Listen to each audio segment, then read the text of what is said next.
In this video, I'm going to look at the costumes from House of the Dragon Episode 4, titled We Light the Way.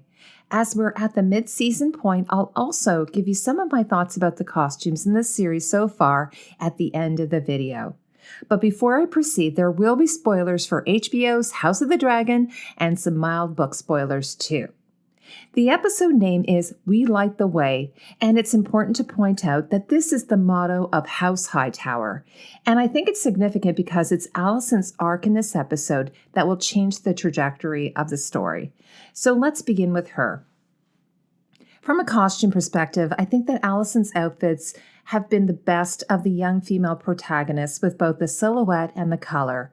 In the first two episodes, her outfits were blue-gray from the smoky gray taken from the Hightower house sigil. Alicent teased moving into the greens with the teal-blue silk gown, which appears in the behind-the-scenes as blue, but with the color correction, it looks more teal. And her mother's burned-out silk gown leaned a bit into the greens. Even the open-work neckline of her teal-blue gown looks like the parapets from her house sigil. I even thought that Alicent's dresses, cut in a similar way to the Kingsguard armor worn by Sir Criston Cole, are a symbol of future alliances which come to fruition in this episode. Now, upon marrying Viserys as a dutiful wife to the king, she completely embraced the Targaryen reds, even if she opted for a softer palette. She also wore the gold talons and dragon clasps seen on Rhaenyra, Viserys, and Daemon. However, when Alicent invites Sir Criston Cole to her chambers, where he ultimately spills the beans, Alicent is back to wearing the teal blue gown. That's a lot of color hopping. But then we get to the banquet to kick off a week of wedding festivities. Years before the famous feast, where Queen Alicent wears green and Princess Rhaenyra wears black and red, thereby cementing the factions known as the Greens and the Blacks, Alicent dresses in a seductive statement gown in what looks like an attempt to not only upstage the bride-to-be, but rattle her as well. And while not as vibrant a green as Alicent's gown, the Hightower clan are also donned in shades of greens, showing their support for the now isolated queen. As Alicent enters the Great Hall and interrupts the king's speech, the ultimate snake in the grass, Lord Larys says to his brother Harwin, breakbone strong, "The beacon on the high tower, do you know what color it glows when Old Town calls its banners to war? Green." Not exactly subtle.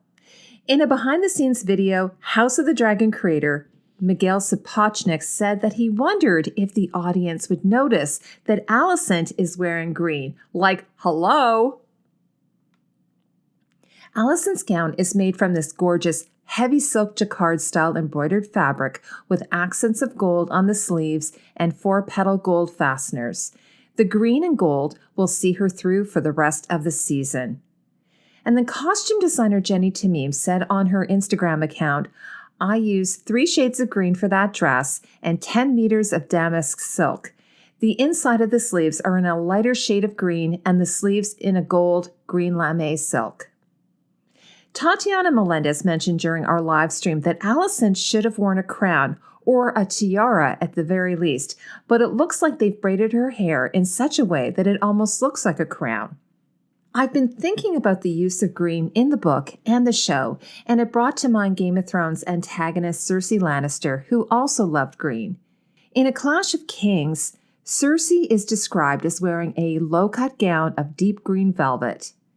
And in Season 1 of Game of Thrones, she wore an emerald green brocade, sleeveless gown with an attached cape, one of my personal favorites, in Episode 7, where Joffrey takes the throne. Rhaenyra's dress is pretty, but I don't know how I feel about her wig, which overwhelms her petite stature. But perhaps the extreme and weighty updo is to show that she is ill-prepared for the demands of the job. In Season 1, Cersei often wore top-heavy, sometimes lopsided updos. For her hasty wedding to Laenor, with the fresh blood of Joffrey still on the floor of the throne room, Rhaenyra wears a marriage cloak, a tradition in Westeros under the Faith of the Seven, where the groom wraps the bride to bring her under his protection.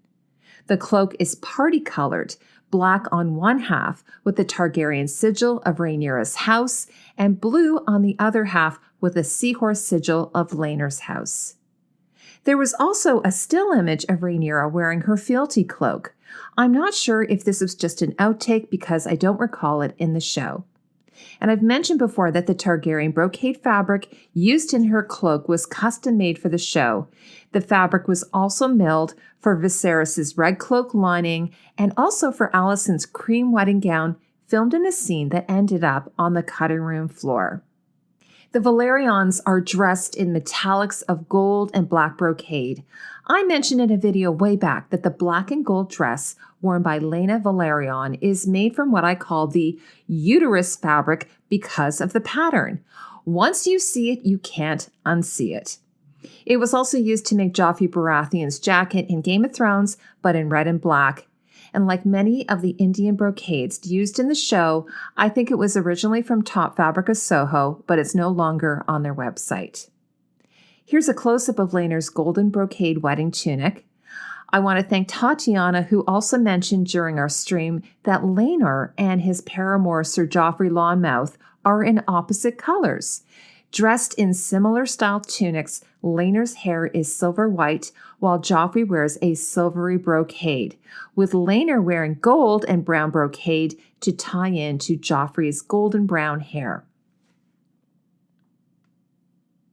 While costume designer Jany Temime said she took inspiration from the 13th and 14th centuries, she pushed it into the Renaissance to show the height of the Targaryen power.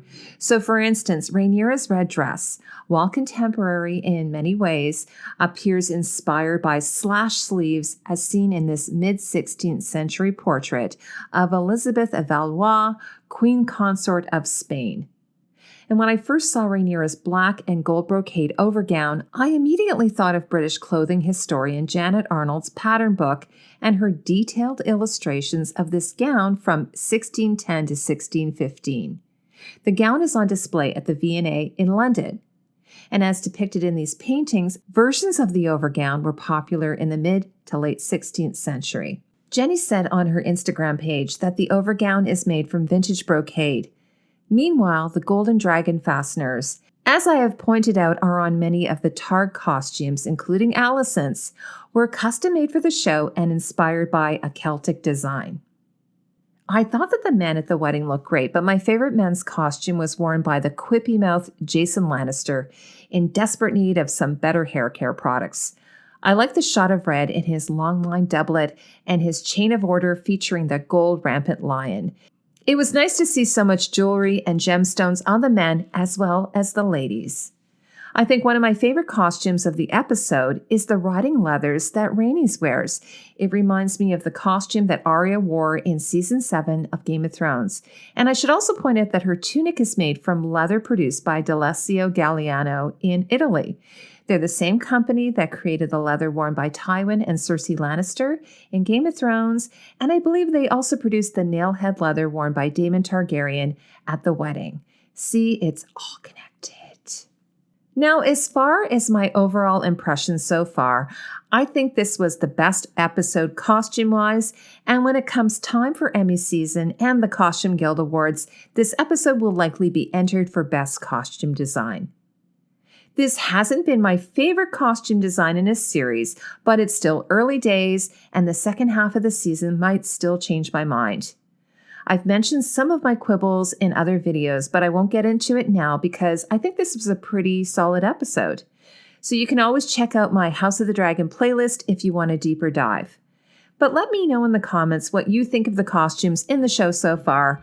We will be doing House of the Dragon live stream reactions every Tuesday at 7 p.m. EST until the end of the season. I hope you can join us for those. Thank you for spending time with me. I'll see you in the next video.